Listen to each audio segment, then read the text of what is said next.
The first time someone suggested my sickness might not be an illness, it happened in a quiet emergency room on a Tuesday morning. Until that moment, everything had felt routine. For almost 3 months, I had been waking up nauseous every single day. It was so predictable that I kept a glass of water next to the sink before bed, just so I wouldn't faint while rinsing my mouth. That morning was the same. I leaned over the bathroom sink and waited for the wave to pass. The window was cracked open, letting in cool spring air and the distant sound of a lawnmower somewhere down the street. "You okay?" My husband called from the bedroom. "Yeah," I said, rinsing my mouth. "Just my stomach again." My name is Lena Park. 6 months earlier, I had married a man I believed I would spend the rest of my life with. His name was Daniel Carter. On paper, Daniel was the kind of husband people described as dependable. He worked in financial consulting, dressed neatly even on weekends, and remembered small things like the exact brand of tea I liked. If someone had asked me during our wedding reception what my future looked like, I would have described something simple and calm. A house eventually. Maybe a dog. Weekend dinners with friends. Instead, I was standing in a bathroom every morning trying not to collapse over the sink. I had already seen 4 doctors. Blood panels. Allergy tests. 2 scans. Every result came back the same. Normal. The last doctor had shrugged slightly while reviewing my chart. "New marriage stress happens more than people realize," he said. "Your body might just be adjusting." I nodded politely at the time, but something about that explanation never sat right with me. The sickness had started almost exactly 2 weeks after our honeymoon, and it never missed a day. That Tuesday morning, after another episode in the sink, Daniel insisted we go to the emergency room. Just to rule things out, he said calmly while grabbing his car keys. The hospital waiting area smelled faintly of antiseptic and coffee from a machine near the entrance. Fluorescent lights hummed softly above the chairs. A nurse eventually called my name. She looked to be in her early 30s, calm and professional, the kind of person who moved through the room without creating noise. She checked my blood pressure and temperature while typing notes into a tablet. "Any dizziness?" she asked. "A little," I said. She nodded and continued writing. Then her eyes shifted to something around my neck. I had almost forgotten about it. A thin gold necklace with a small oval pendant. Daniel had given it to me on our wedding day. I touched it automatically. "My husband's gift," I said. The nurse didn't answer right away. She studied the pendant for a moment longer than seemed normal. Then she leaned slightly closer. Her voice lowered just enough that someone across the room wouldn't hear. "That's a beautiful piece," she said quietly. "Thank you." She paused. Then she said something that made my stomach drop in a completely different way. "You should take it off." I blinked. "What?" She glanced briefly toward the hallway behind us, then back at me. "Please," she said calmly. "Just trust me on that." My fingers moved instinctively to the clasp at the back of my neck. But I hesitated. "Why?" I asked. The nurse pulled her phone from her pocket and typed quickly. A moment later, she turned the screen toward me. It was a news article. The headline read, "Woman poisoned through jewelry. Husband arrested." I felt my chest tighten. "I can't discuss this openly here," she said carefully. "But certain jewelry pieces can be modified to hold substances." My hand slowly dropped from the clasp. "I don't understand," I whispered. She looked directly at me. "That pendant," she said quietly, "might not be what you think it is." Then she stood up as another nurse walked past. "The doctor will be in shortly," she said in a normal voice. Before leaving the room, she looked back once more and added very softly, just, "Be careful." I sat there alone for several seconds after she left. The fluorescent lights hummed above me. My hands were shaking. I reached up again and touched the pendant, the one my husband had fastened around my neck himself on our wedding day. Then I waited.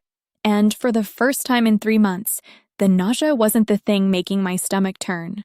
The doctor came in about 10 minutes later. He asked the same questions the others had asked.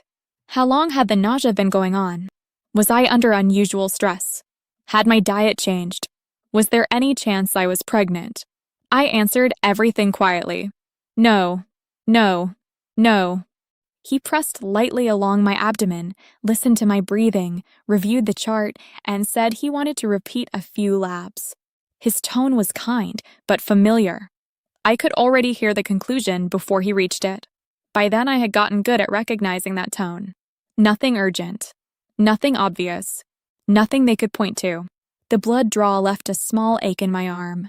While I waited, I sat with my hands folded in my lap and kept thinking about the nurse's face. She had not looked frightened. She had looked certain. That was what stayed with me. Certain. When the doctor returned, he gave me the same answer I had heard before. Everything looked normal. He offered medication for nausea, suggested rest, said sometimes the body reacts to change in ways that are hard to measure. I thanked him, took the paper prescription, and walked out of the hospital with the necklace still around my neck. I did not drive home. Instead, I sat in my car in the parking garage with the engine off and both hands on the steering wheel. I needed to think in order. Not emotionally. Not all at once. Just in order. First, I asked myself whether the nurse could have been mistaken. Of course she could have. Second, I asked whether there was a simple way to check without creating a scene. There was. Third, I asked what would happen if she was right. That question I left alone for the moment. I started the car and drove across town to a small jewelry repair shop I had never used before. It was tucked between a dry cleaner and a narrow stationery store. The sign in the window was old, and the bell above the door gave off a thin metallic sound when I stepped inside. The place smelled faintly of metal polish and dust. An older man stood behind the glass counter, wearing magnifying lenses pushed up on his forehead. He looked up when I approached. "Can I help you?" I unclasped the necklace and laid it carefully on the black velvet pad in front of him. "I just want to know whether this is normal," I said. He picked it up with a cloth, turned it over once, then again. His hand slowed. He reached for a loop and examined the pendant under the bench light. After a few seconds, his expression changed. "Where did you get this piece?" he asked. "My husband gave it to me." He looked at me over the edge of the counter. "Did he tell you it opens?" A cold feeling moved through me. No, he angled the pendant toward the light and pointed with a small tool. "There's a seam here. Very fine. Meant to be hidden." He paused. "This isn't standard decorative work." He used the tool to test the edge gently, not forcing it, just confirming what he already seemed to know. Then he set the necklace down between us. "Don't put this back on," he said. My mouth had gone dry. "Why?" He slid a white inspection cloth beneath the pendant and turned it slightly. "There's residue near the seam," he said. "Something has leaked or been transferred. I can't tell you what it is. I'm not a lab, but this was made or modified to hold material inside." I stared at the necklace without touching it. 6 months. Every day. In the shower. At work. In bed. At dinner. Everywhere. The jeweler must have seen something in my face because his voice became quieter. "If you want, I can connect you with someone who tests metals and contaminants professionally." Discreetly. I nodded once. Yes. He wrapped the necklace in tissue and placed it in a small envelope, then stopped. "Actually," he said, "it would be better if I kept it for the chain of handling. If this turns out to be what I think it may be, you don't want questions later about who touched what." The phrasing was careful. Professional. Not dramatic. That helped me more than comfort would have. "Fine," I said. "Keep it." He wrote down a number on the back of one of his business cards and slid it toward me. "Call me this afternoon. I'll know more by then." I took the card and slipped it into my wallet. When I got back to the car, I looked at my reflection in the mirror. My neck looked strangely bare. I had worn that necklace for so long that without it, I looked incomplete. Or maybe just newly visible. On the drive home, I kept both hands steady on the wheel and replayed the last few months with more care than before. Daniel insisting I wear it every day. Daniel fastening it himself if I forgot. Daniel once saying, almost lightly, "It matters to me that you keep it on." At the time, I had heard devotion in that sentence. Now I heard instruction. By the time I turned onto our street, I could see his car already in the driveway. He was home early. I sat in my parked car for a moment and looked at the house. The front curtains were half open. Kitchen light on. Nothing visibly wrong. Nothing visibly unusual. Then I picked up my purse, closed the car door, and went inside without the necklace. Daniel was standing at the stove, stirring something in a pan. The smell of garlic and butter filled the kitchen. He turned, smiled, and said, "How did it go?" "Same as before," I said. "They didn't find anything." He nodded once, then his eyes moved to my throat. The smile disappeared. "Where's your necklace?" I set my bag down carefully on the chair by the door. "The clasp snapped," I said. "I think it fell off at the hospital." He did not answer. He just looked at me. Then he lowered the spoon onto the counter and asked, very quietly, "You lost it." And that was the moment I understood I had one answer to give him and only one chance to give it well. I kept my voice even. "I didn't realize it was gone until I got to the parking lot," I said. "I already called the nurse's station. They said they'd check lost and found." Daniel stood still for a second too long. Then he picked the spoon back up. "That necklace meant a lot to me," he said. "I know. You should have been more careful." There was no raised voice. No obvious anger. Just a flatness that felt worse. "I'll go back tomorrow," I said. "I'll retrace everything." He gave a small nod, but his shoulders stayed tense while he turned back to the stove. Dinner was quiet. Usually, he liked to ask about small things. A client meeting. Traffic. Whether I wanted to visit his sister that weekend. That night, he asked almost nothing. I answered when he spoke. I kept my fork moving. I did not volunteer anything. The kitchen light reflected off the window above the sink, turning the glass into a dark mirror. Every few seconds, I caught his eyes on me in that reflection. Not affectionate. Not curious. Measuring. That night I changed into pajamas, washed my face, and got into bed at the usual time. I turned off my lamp and lay still with my eyes closed. Daniel came upstairs about 15 minutes later. He got into bed without speaking. The room was dark except for the blue light of the digital clock near his side of the bed. I could hear the soft ticking of the ceiling fan and a car passing once outside. For about an hour, neither of us moved much. Then, sometime after 2, he carefully got out of bed. I kept my breathing slow. His footsteps crossed the room. Then the door opened, closed, and I heard him go downstairs. I waited 10 seconds, then 20. Then I slipped out of bed and stood at the top of the stairs, barefoot, one hand on the banister. His voice carried faintly from the kitchen. Low, controlled, angry. "I don't care what you have to do," he said. "Find it." A pause. Then, "No, she said it broke at the hospital." Another pause. He was pacing now. I could hear the shift in his steps on the wood floor. "Well then, somebody has it. And if somebody has it, I want it back." I stayed where I was, barely breathing. There was another stretch of silence while the person on the other end spoke. Then Daniel said something that settled everything into place. "No, I'm not waiting a week. Not we're not waiting. I'm not waiting." His voice dropped lower after that, too soft for me to catch every word. But I heard enough. Test. Problem. Before then the refrigerator door opened, closed, and I slipped back to bed before his footsteps reached the stairs. When he came into the room again, I was on my side facing the wall. He stood there for a moment. I could feel it. Then he got back into bed. The next morning, I opened my eyes and realized something almost shocking in its simplicity. I was not nauseous. I stayed still and checked again. No rolling sickness. No weakness at the back of my throat. No rush to the bathroom. Just a normal morning. Light coming through the curtains. The sheet cool against my arm. My own body, quiet for the first time in months. That told me more than any article or warning could have. Daniel noticed it too. At breakfast, he watched me eat toast and drink tea without stopping. "You seem better," he said. "Maybe it passed," I said. "Maybe." He said it lightly, but his eyes stayed on my face. Then he added, "I called the hospital this morning." I looked up to ask about the necklace. "They still haven't found it."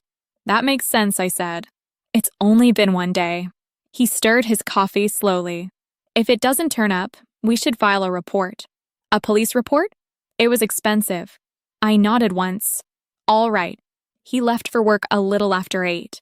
I stood at the front window and watched his car move down the street until it disappeared at the corner. Then I waited another full minute. Then I locked the front door, took out the business card from the jeweler, and called the number he had written on the back. He answered on the second ring. "This is Lena." "Yes," he said. "I was expecting your call." My hand tightened around the phone. "What did the lab say?" There was a short pause. "The residue is consistent with arsenic." I sat down immediately at the kitchen table. Not because I was dizzy, because I wanted to stay precise. "Consistent with?" I asked. "It's preliminary, not a courtroom report," he said, "but strong enough that I would advise you to contact law enforcement today." I looked toward the hallway, toward the staircase, toward the rooms in the house I had lived in for 6 months. "Did you keep the sample secure?" "Yes." "And the necklace?" "Yes." "Good." He paused, then said, "Mississippi Park, is there someone safe you can stay with?" That was the first practical question anyone had asked me. I looked down at the grain of the kitchen table and forced myself to think in sequence. Step 1, do not confront him. Step 2, gather what can be gathered quickly. Step 3, leave with something more than fear. "I need an hour," I said. "Not more than that," he replied. "I understand." I hung up and set the phone face down. Then I went to Daniel's home office. It was the one room in the house that had always felt arranged rather than lived in. Everything square. Everything aligned. Desk centered under the window. Files in exact stacks. One locked drawer on the right side that he had once described, with a smile, as boring financial paperwork.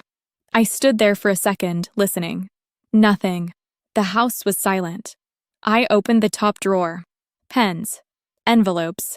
A stapler. The left cabinet held printer paper and cables. Then I knelt beside the locked drawer and pulled gently once. Still locked. I looked around the office, found a metal letter opener in a pen cup, and worked the tip into the gap near the latch. It took less time than I expected. The drawer opened by half an inch. Inside was a file folder, 2 insurance packets, and a small black notebook. I reached for the folder first. On top was a copy of a marriage certificate. Not mine. The names on it were Daniel Carter and Mara Collins. I stared at it for one long second, then flipped to the next document. Hospital admission paperwork. Then toxicology requests. Then a death certificate. Cause of death, complications related to acute poisoning by undetermined substance. I sat back on my heels and kept reading. Date of death, 2 years earlier. Date of marriage, 3 months before that. Same pattern. Same timeline. At the bottom of the folder was a copy of an insurance claim summary. Payout approved. $2 million. I heard a car door slam outside. Then another sound. The front gate. Daniel was home. And I was still kneeling in front of the open drawer with his dead wife's file in my hands. I put the file back in the drawer, but not in the same order. That was the first thing I noticed. One corner caught against the notebook. The insurance packet shifted half an inch. Small things. The kind of details a careful person sees immediately. I pushed the drawer closed just as I heard his key in the front door. "Lena." My voice came out steadier than I expected. "In here." He stepped into the office a second later. His expression was neutral, almost pleasant, but his eyes moved past me too quickly. "What are you doing?" he asked. "I was looking for stamps." He glanced at the desk. The drawer wasn't fully flush. Not visibly open, but not perfect either. He looked back at me. "In my office?" "I thought there might be some in one of the drawers." He gave a short nod. "I keep them in the kitchen." "Good to know." For a moment, neither of us said anything. Then he smiled, lightly, politely, the way he did with neighbors. "I came home because I forgot a folder," he said. I stepped away from the desk. "I'll let you look." He moved inside, but he didn't go to the bookshelf or the cabinet where his work folders usually were. He went straight to the desk. I kept walking, kept my pace normal, and left the room before he could say anything else. In the kitchen, I took my purse from the chair and set it on the counter. I slipped my phone inside, then my wallet, then my charger. I opened the cabinet under the sink as if I were searching for something ordinary. I needed to leave. Not suddenly. Not with fear written all over my face. Just efficiently. Daniel's footsteps came down the hallway. He stopped in the doorway. "No stamps?" he asked. Apparently not. He leaned one shoulder against the frame. Where are you headed? Store. We're out of dish soap. It was the first household item that came to mind. He kept looking at me. Then he said, I'll come with you. I turned and reached for my bag. You don't have to. That's all right, he said. I'm here now. The ride to the store was quiet. Outside, the afternoon had turned gray. Low clouds. Fine mist on the windshield. The wipers moved in a soft rhythm that made the silence inside the car feel even more deliberate. I rested my hand on my purse and looked out the window. I already knew two things for certain. First, he knew I had been in the drawer. Second, he had come home to check. The rest, I still needed to handle carefully. At the store, I picked up a basket and walked beside him through the front aisle. Fluorescent lights. Overhead announcements. The smell of floor cleaner and baked bread from the deli section. I took a bottle of dish soap from the shelf. Then paper towels. Then, near the pharmacy aisle, I stopped. I'm going to the restroom, I said. He nodded once. I'll be right here. I walked to the back of the store, turned into the women's restroom, entered the last stall, locked the door, and took out my phone. First, I called the jeweler. He answered immediately. I need the exact wording from the lab, I said quietly. He understood at once. The preliminary test indicates arsenic residue consistent with repeated dermal exposure from the pendant chamber, he said. I've documented chain of custody. I also photographed the seam and contamination points. Good. I've already contacted a police liaison. That made me close my eyes for 1 second. Did you give them my name? Only after explaining the risk. I leaned back against the stall door. Listen carefully, I said. He's with me right now. The jeweler went silent. Then he said, where? At a grocery store on East Mercer. Do not go home with him if you can avoid it. I know. I'm calling the officer back now. Tell them I have documents from a prior wife. Death certificate, hospital records, insurance payout. He exhaled sharply, but kept his voice controlled. Can you get somewhere public and stay there? Not yet. All right.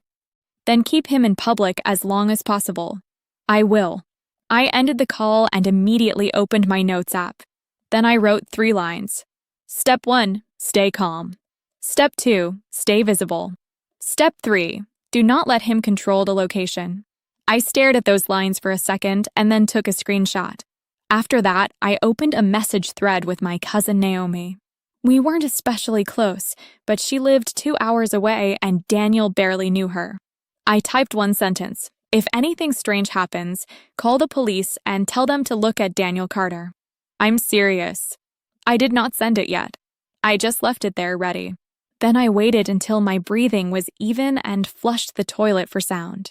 When I came out, Daniel was standing directly outside the restroom entrance. Not pacing, not pretending to browse. Waiting. You all right? He asked. Still a little dizzy. He took the basket from my hand. Let's check out. At the register, I noticed he kept one hand in his coat pocket almost the entire time. The cashier said hello. He answered normally. I watched his face while she scanned the dish soap and paper towels. Nothing in his expression would have warned a stranger. That was the difficult part. Danger, when it's organized, rarely looks dramatic. We walked back to the car under a light rain. The parking lot smelled of wet concrete and gasoline. I got in, buckled my seat belt, and set my purse at my feet with my phone inside and the unsent text still open. Daniel started the engine. Instead of turning right toward home, he turned left. I looked through the windshield, then at him. You missed the turn. I know. Where are we going? He kept his eyes on the road. Somewhere we can talk. I felt the shift then. Not in his voice. In the structure of things. The store had been public. The road ahead was not. About what? I asked. He drove past the next light and out toward the edge of town, where the commercial buildings thinned into long stretches of trees and undeveloped lots. Then he said, very calmly, about what you found in my dusk. I did not answer. The wipers moved once, twice, then stopped as the rain let up. He drove another quarter-mile before speaking again. You were never good at lying, he said. That was not true. I had lied perfectly well for the last 24 hours. But I understood what he meant. He was no longer pretending not to know. I rested my hand inside my purse and found my phone by touch. Still there. Still unlocked. Still open to Naomi's thread. I said I was looking for stamps. He gave a small, humorless laugh. Lena, we passed the last gas station on the road. After that, there was nothing but trees, utility poles, and the long gray line of pavement ahead. Then he reached over and pressed the child lock button on his side. A soft click. Small sound. Clear meaning. And that was the moment I stopped thinking about explanations and started thinking only about sequence, timing, and distance. I kept my face still. Not blink. Just still. The road narrowed as we moved farther out, the kind of county stretch lined with pine trees and shallow drainage ditches. No sidewalks. No houses close enough to matter. The sky had gone pale and flat, and the light through the windshield made everything look quieter than it was. Daniel drove with one hand on the wheel. The other stayed near the center console. I looked ahead and spoke as if we were still having an ordinary conversation. If you already know what I found, then there's no point asking. He nodded once. That's right. His voice stayed level. That, more than anything, made him dangerous. Not anger. Not panic. Procedure. He turned onto a smaller road, then onto gravel. The tires changed sound immediately. A rough, dry crunch under us. Dust lifted behind the car in the side mirror. I rested my left hand over my purse and used my thumb to hit send on the message to Naomi without looking down.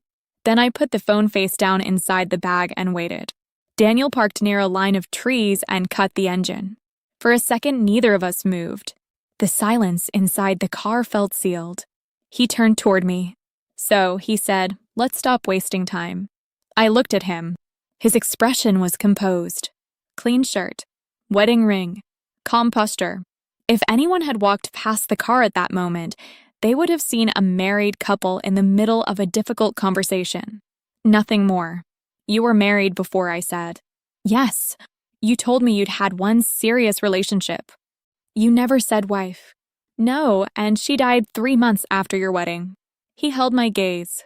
Yes. I nodded once, as if confirming an address or a date. That timing matters. A faint smile touched one corner of his mouth, then disappeared. You always were smart, he said. Just slower than I expected. I did not respond to that. Instead, I said, what was her name? He looked out the windshield for a moment. Caroline. The name in the file had been different.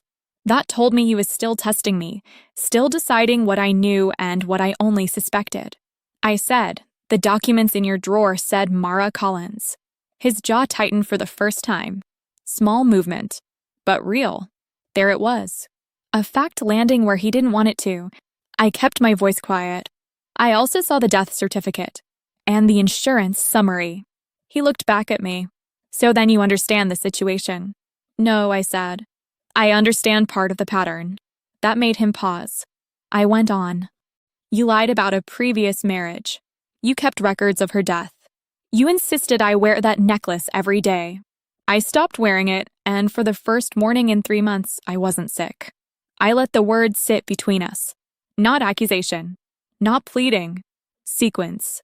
He watched me for a moment, then gave a slight exhale through his nose. I wondered when you'd finally connected. I did not move. He reached into his coat pocket and took out my necklace. Not the real one. A second pendant. Nearly identical from a distance. He held it loosely between 2 fingers. Backup design, he said. The first one was cleaner. A chill moved through me, but my face stayed neutral. He noticed. And because he noticed, he kept talking. People like Daniel always believe calm means control. And when they believe they have control, they explain themselves. That nurse caused a problem, he said. Then the jeweler made it worse. So there were others. Vendors, he said. People I paid when necessary. His tone was clinical, almost bored. I looked at the pendant in his hand. How long? With you. He thought about it. Not long enough yet. With her. He lowered the pendant. Long enough. He said it as if he were discussing an investment that had matured on schedule. I turned slightly in my seat so I was facing him more directly. What was the number? That made him study me. What? The insurance policy. He gave a soft, surprised laugh. Still trying to organize the paperwork. Yes, 3 million. He said it easily. No hesitation. No shame. I nodded once. And mine, that is yours. I looked at him. No, I said. It isn't. That was the first thing I had said to him all day that landed as refusal. His expression changed. Not much. Just enough. He placed the backup pendant in the cup holder and leaned back. You've made this harder than it needed to be. I don't think I did. You were supposed to stay sick, he said. That was the point. Gradual decline. Specialist visits. Confusion. Maybe a private clinic for observation near the end. It all would have looked unfortunate, but explainable. The levelness of his tone almost erased the meaning of the words. Almost. I said, you planned the whole timeline. Yes. He said it without resistance now. No point pretending. He looked toward the trees, then back at me. I prefer systems, he said. Emotion makes things messy. I thought about the file drawer, the labels, the notebook, the order of the papers, the months of symptoms, the polite concern, the morning tea, all of it built inside one clean structure. Then I asked, what's in the notebook? He stared at me. You opened that too? I saw it. He was silent for a moment. Then he said, notes. Doses? He didn't answer. That was answer enough. I shifted my right hand lower into my purse and found the emergency alert tag the nurse had slipped into my palm when I left the ER the day before.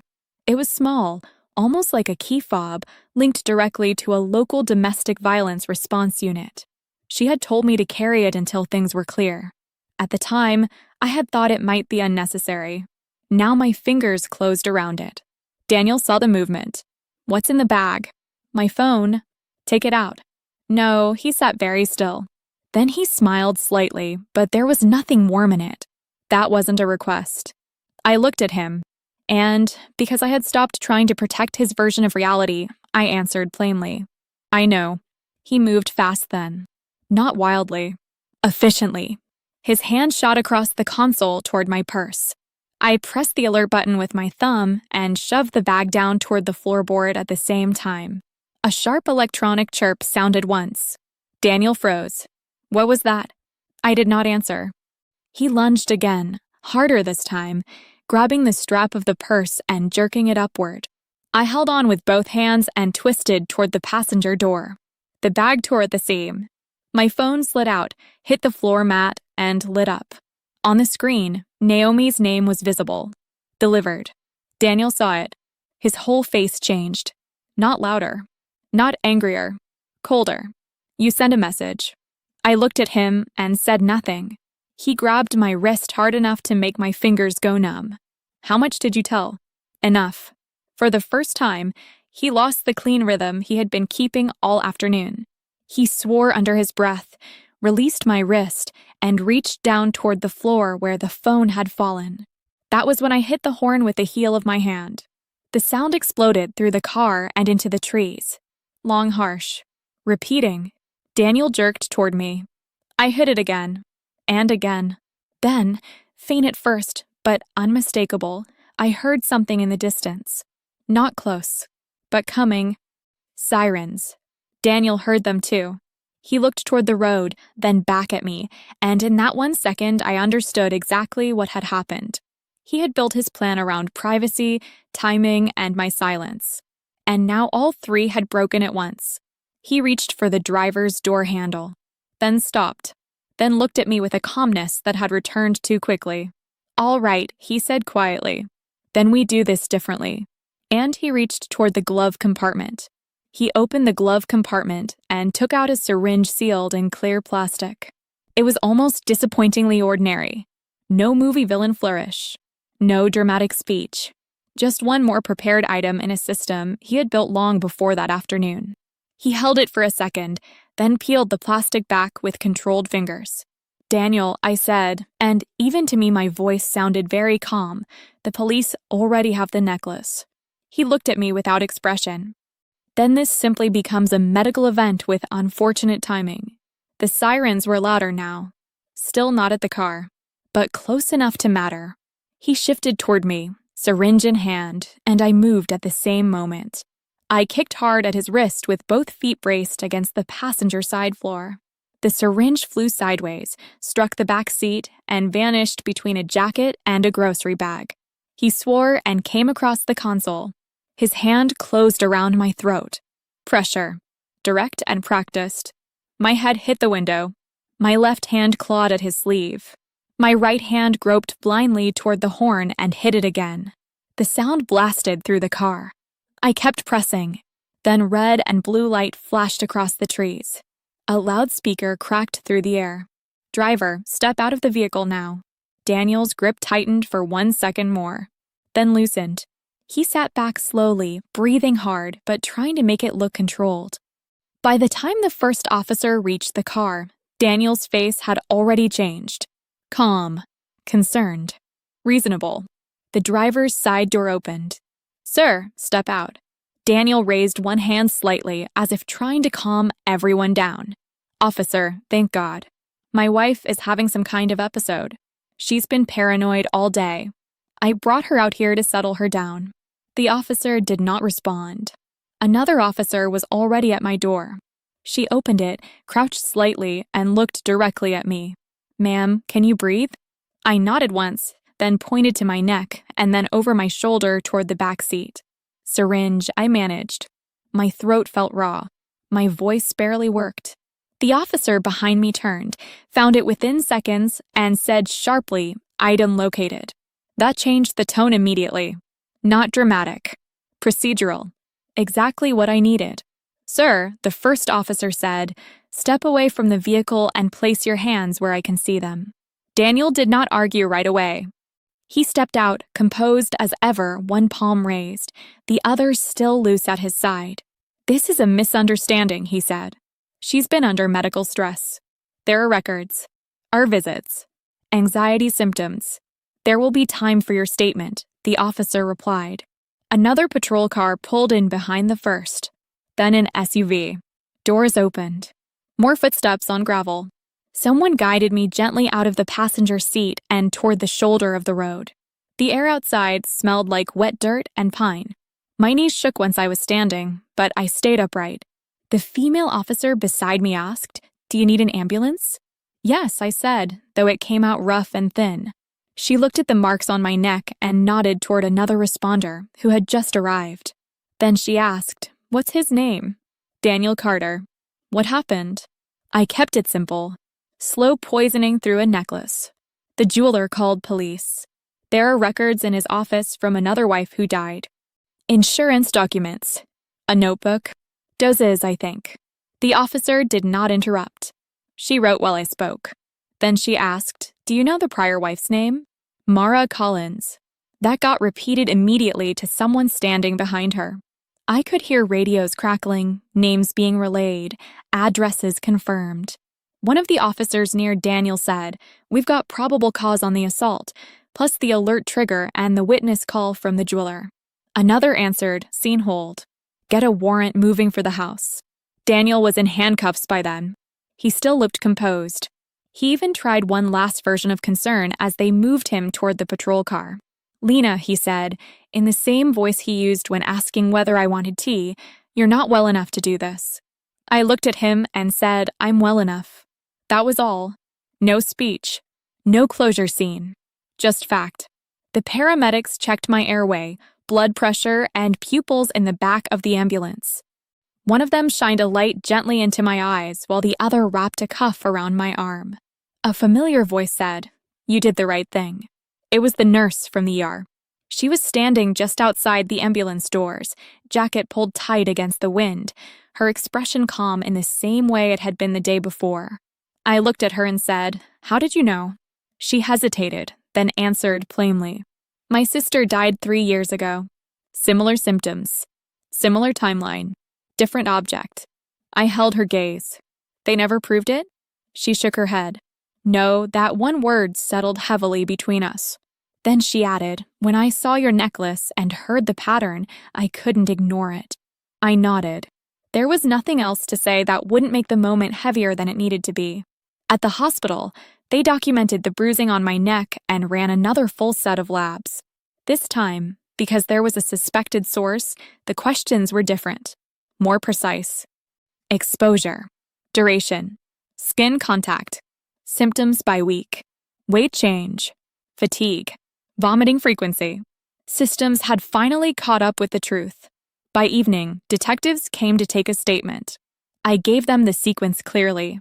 Our visit, nurse warning, jeweler, lab result, office drawer, grocery store, road, syringe. No embellishment. No guessing where I didn't know.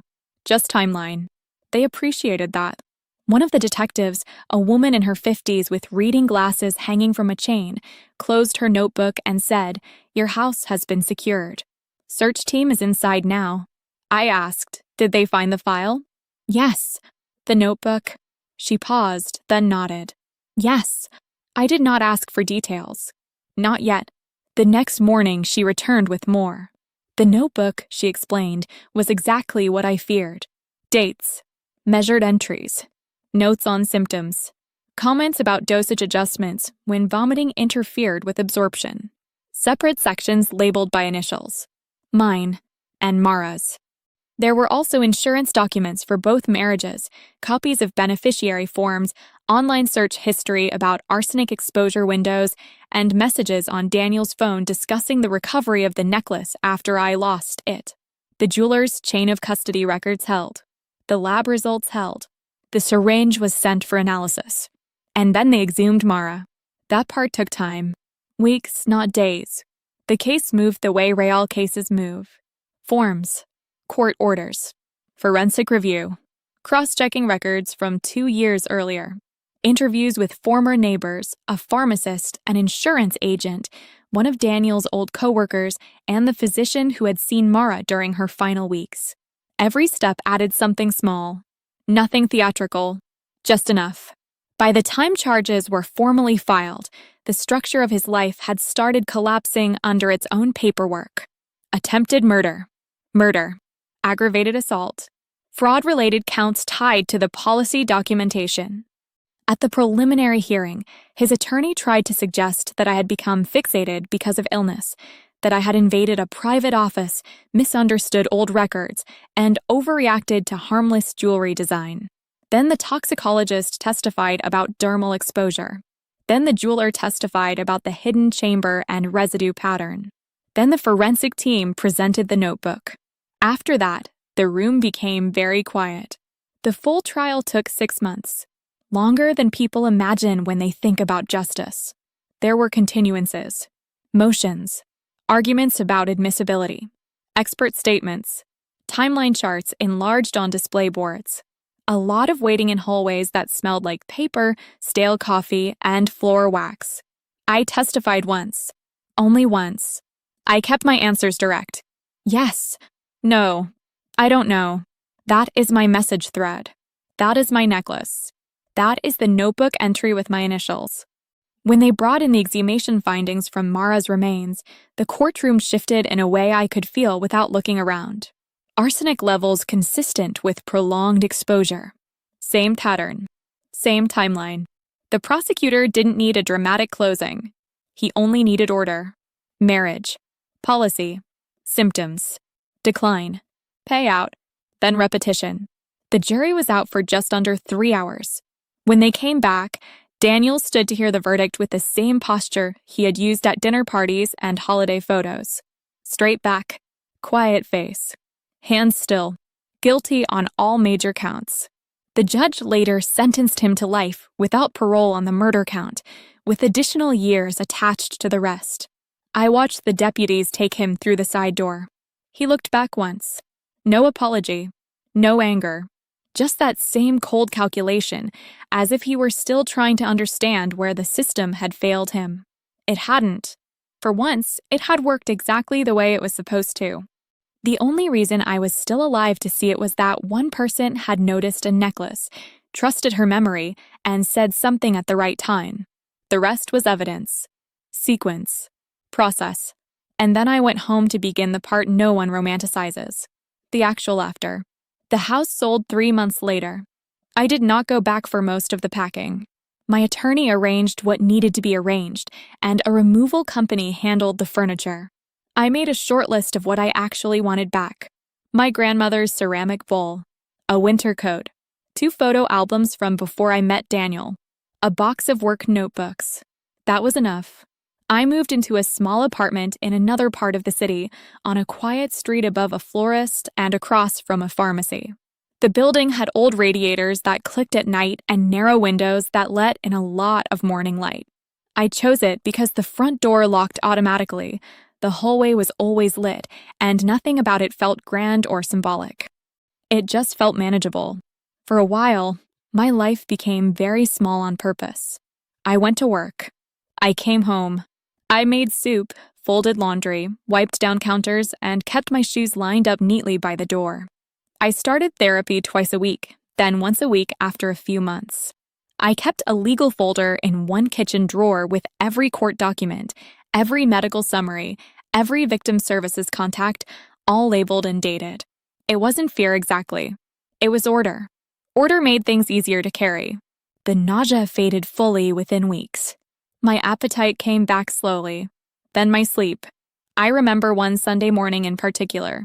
Nothing special about it. Rain against the window. Kettle warming on the stove. Clean dishes drying on the rack. I stood there waiting for the water to boil and realized I was not bracing for anything. Not a phone call. Not footsteps. Not a question asked in the wrong tone. Just a quiet kitchen and an ordinary morning. That felt bigger than relief. It felt like ownership. The nurse from the ER, whose name was Rebecca, and I began meeting for coffee every few weeks. Sometimes we talked about the case. Sometimes we did not. Sometimes we talked about practical things people rarely say out loud after surviving something organized and private. How long it takes to stop checking door locks twice. How strange it feels to buy groceries without tension in your shoulders. How your body can stay on alert even after the paperwork says the danger is over. She understood those things without needing them explained too much. So did I. A few months after sentencing, I visited Mara Collins's grave. It was in a small cemetery outside the city, the kind with low hedges and gravel paths and trees that made a soft rushing sound when the wind moved through them. I brought white flowers because they were the simplest ones I could find that morning. I stood there for a while and said her name out loud once. Then I thanked her. Not in a poetic way, not as if she had meant to save me, but because she had kept existing in records, in timelines, in documents someone forgot to destroy. And because the truth of what happened to her had eventually made it impossible for Daniel to explain me away as confusion, stress, or illness. That mattered. There are still things I do differently now. I do not wear gifts I haven't chosen carefully. I read forms all the way through. I pay attention when someone tries too hard to shape my routine for me, and I trust quiet details more than polished words. That is probably the biggest change. Not fear. Attention. Every now and then, someone from the Victim Services Office asks whether I would be willing to speak privately with another woman whose situation has some similarities. Nothing formal. Just a phone call. A conversation. A calm voice on the other end saying, yes, I know this feels confusing, and yes, the small details matter. So far I have said yes each time. Not because I think I have answers for everyone. Only because I know what it means when one person notices something early and chooses not to stay silent. These days, my evenings are simple. I get home, change clothes, wash my face, and make tea. I leave my phone on the counter instead of carrying it from room to room. I water the plant by the kitchen window. Sometimes I read. Sometimes I sit in the quiet and let the day end without filling it up. That is enough for me now. And maybe that is the whole point. Not winning. Not even moving on in the neat way people like to describe. Just building a life that feels steady, clear, and fully my own. If you stayed with me through this story, thank you.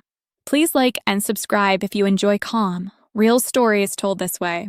And in the comments, tell me which city you're watching from and what time it is there right now. I always like seeing where everyone is listening from.